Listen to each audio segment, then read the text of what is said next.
So today we're going to talk about different types of bias for our seam samples. I have a square or rectangle of muslin in front of me that I'm going to use to show you how to identify the bias and really how to create bias strips or bias tape from it. So I have my lengthwise grain identified, and because the bias is exactly on the 45-degree angle of the fabric, what I can do is go ahead and create a triangle out of my square of fabric. And normally I would take this to the iron immediately and press it, but I'm going to go ahead and create a nice finger press here. Creating that fold will allow me to take it to the iron or begin drawing my bias tape from that 45-degree angle of the fabric, and that's where the bias is truly elastic. So the fibers in the fabric have the most amount of space in between them, which gives it the most amount of stretch. I'm going to use my clear graph ruler now and go ahead and start creating a guideline. And so the bias that we're going to work with for our seam samples today is going to be 2 inches wide. So I'm going to go ahead and just move my ruler down.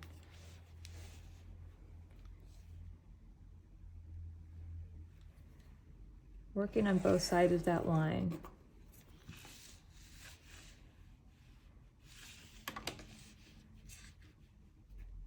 So when we create bias tape, we really need to sew all of these strips together, and that's going to help us create enough continuous material to go around, say, a neckline, an armhole, or a hem of a garment. So I established my initial line and everything is moving up or down from that 2 inches wide. I can go ahead and cut these pieces apart now.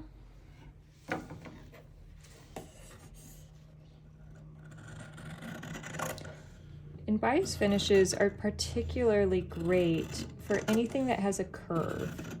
So again, talking about a neckline, armholes, hem, cutouts of garments even. It's a beautiful finish that can be done a variety of different ways.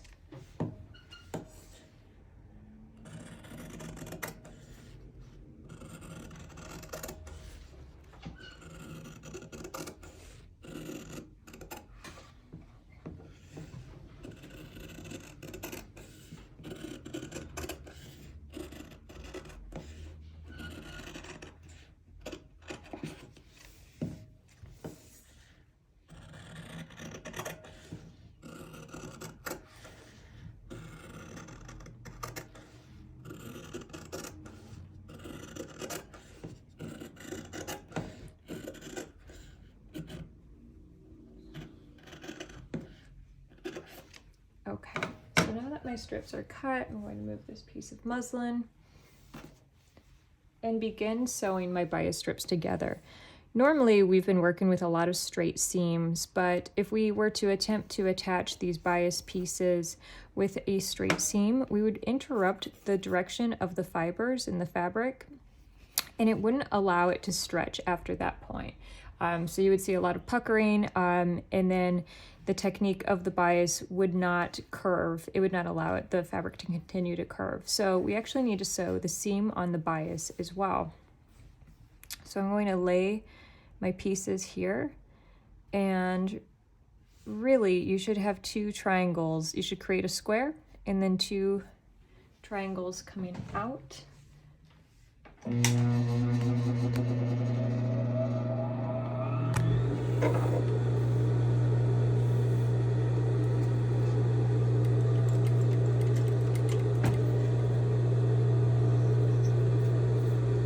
So now that I am ready to sew, I'm aligning my bias strips, and I'm going to sew from the top left down to the bottom right on the diagonal across that square.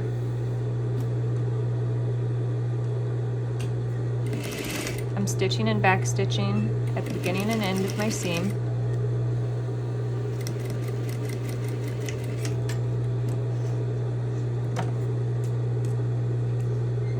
open my piece of fabric, my bias tape begins to take form, and so that even that seam following the fibers of the fabric will allow it to stretch, and so this will allow it to stretch and go over a curve, whereas a straight seam would not. I can go ahead and trim this down to say 1/4 of an inch, and then to ensure that my next piece has the seam on the same side, I'll open it flat, lay out my next piece of fabric. I'm going to again stitch from top left to bottom right, and when it opens it'll look like this. So I'm making sure that my seams are consistent on the same side.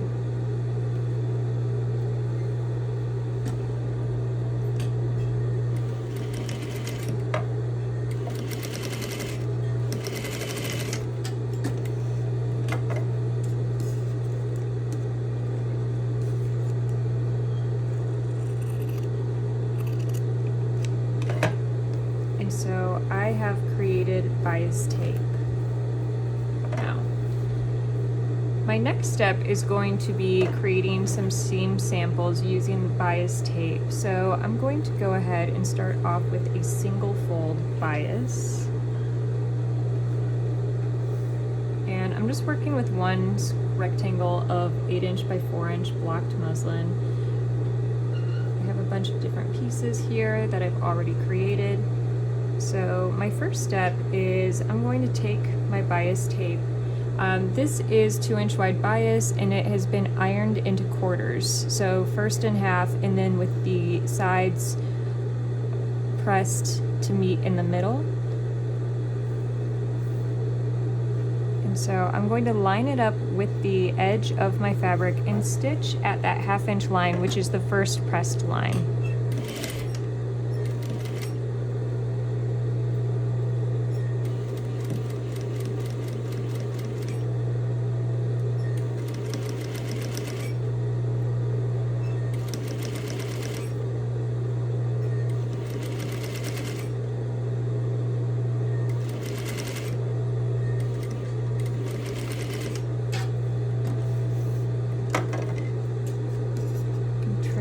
Rest of my bias off. Okay, and so this would really be the face of my fabric. So I'll go ahead and draw a pattern where I've stitched the first edge of the bias to. My next step is I'm going to encase the seam allowance in the fold of that bias, and what I need to make sure that I do is make sure that the edge of the bias tape on this side covers up that stitch line. So I'm going to fold it over and roll it just enough that it's completely concealing it. The next technique that we're going to do is called stitch in the ditch, and so I'm very carefully going to stitch right on top of that stitch line. And again, I'm promoting from the back, pulling just like a 1/16 of an inch, because I'm going to try to catch that bias tape on the other side with my stitch in the ditch technique.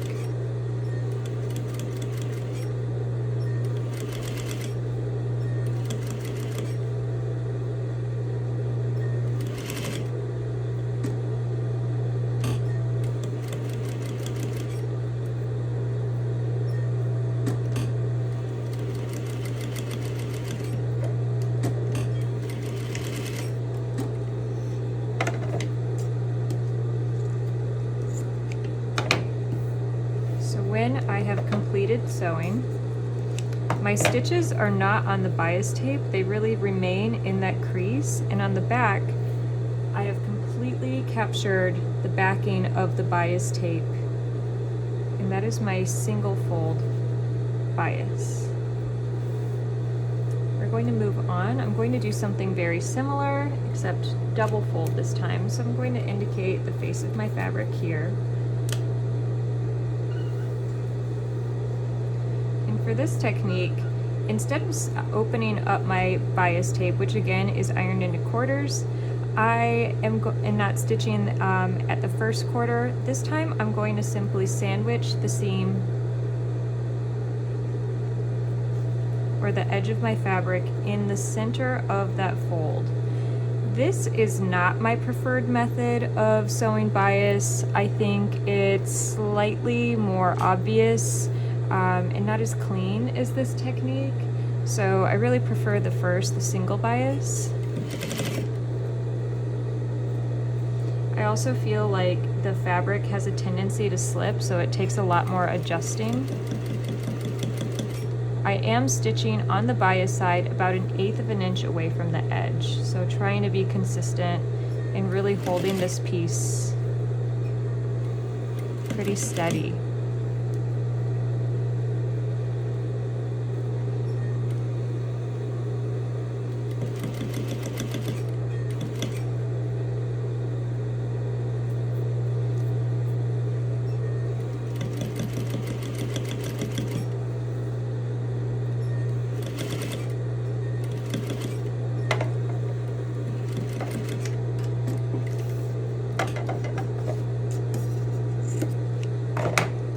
So when I'm done stitching, my bias should look like this. I should have top stitching on both sides of it.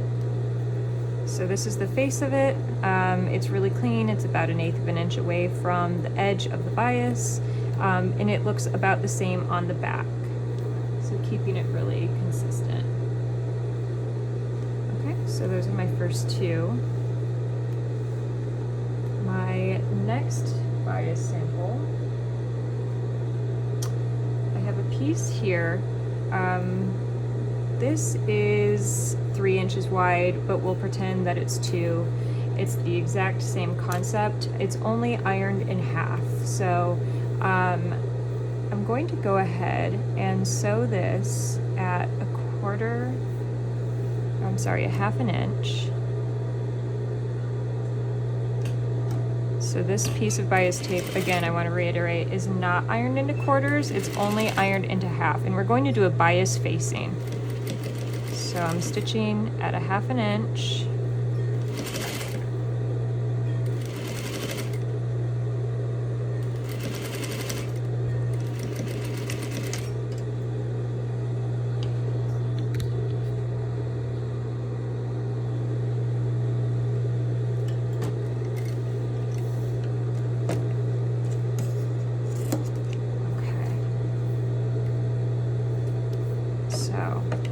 Sewn down at 1/2 an inch.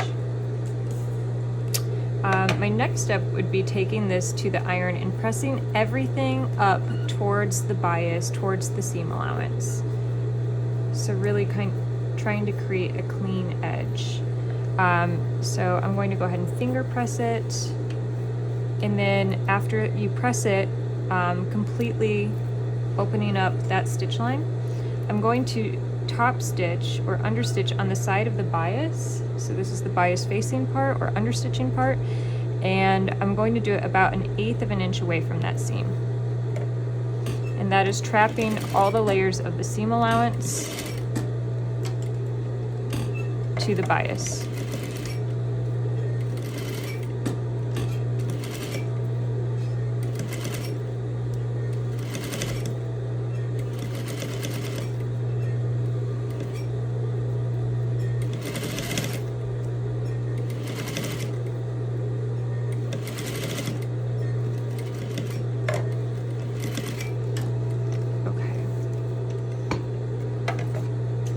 So far, my piece looks like this from the right side. So I'll go ahead and indicate this is the right side of my fabric.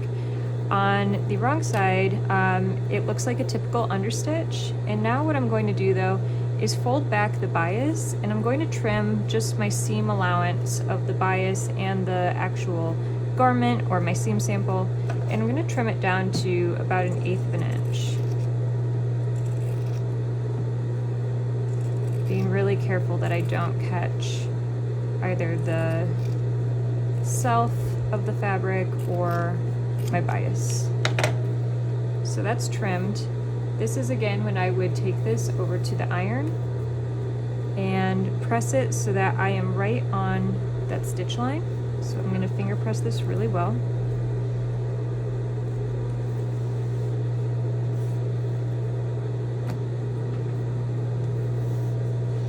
And so my next step is going to be stitching from the right side right at the edge of the bias so I can really feel through my material.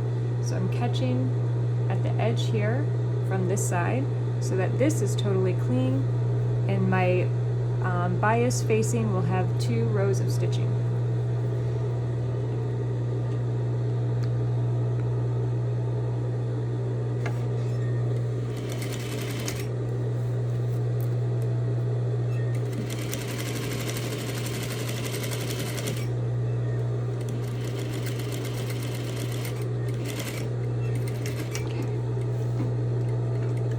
So when that is complete, the face or right side of my garment will have 1 stitch line, and the inside, and this could be a hem, this could be a armhole or a neckline, will have the facing with 2 rows of stitching, and it'll look just like that.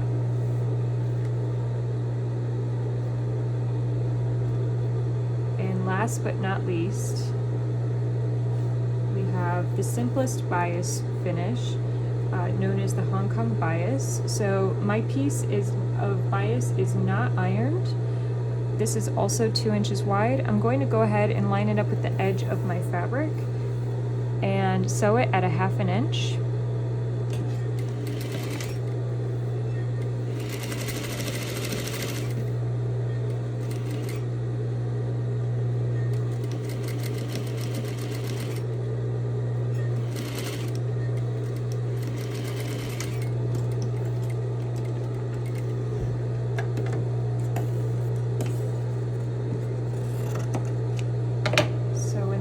Is completed. Again, the Hong Kong bias is the least finished of all. I am going to go ahead and press this up right at the seam. I'm going to finger press it really well right now. And the Hong Kong bias simply folds over the edge of the fabric and is left raw on the inside.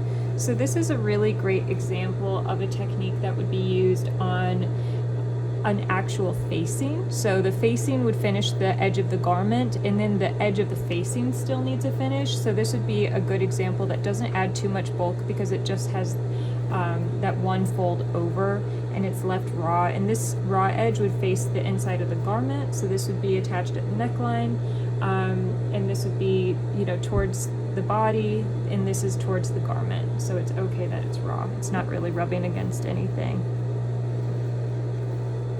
Okay, so it just folds over that 1 time. I'm going to go ahead and stitch in the ditch now.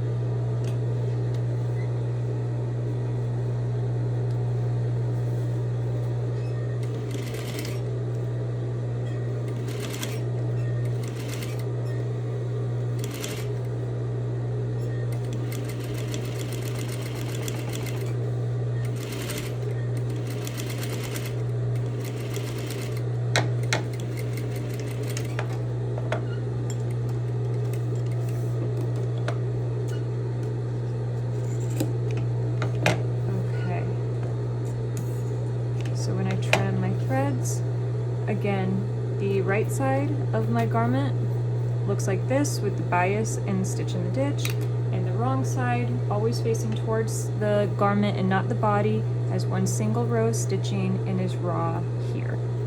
And those are my 4 bias seam samples. So that's the Hong Kong bias, the bias facing, the single fold bias with stitch in the ditch, and then the double fold bias.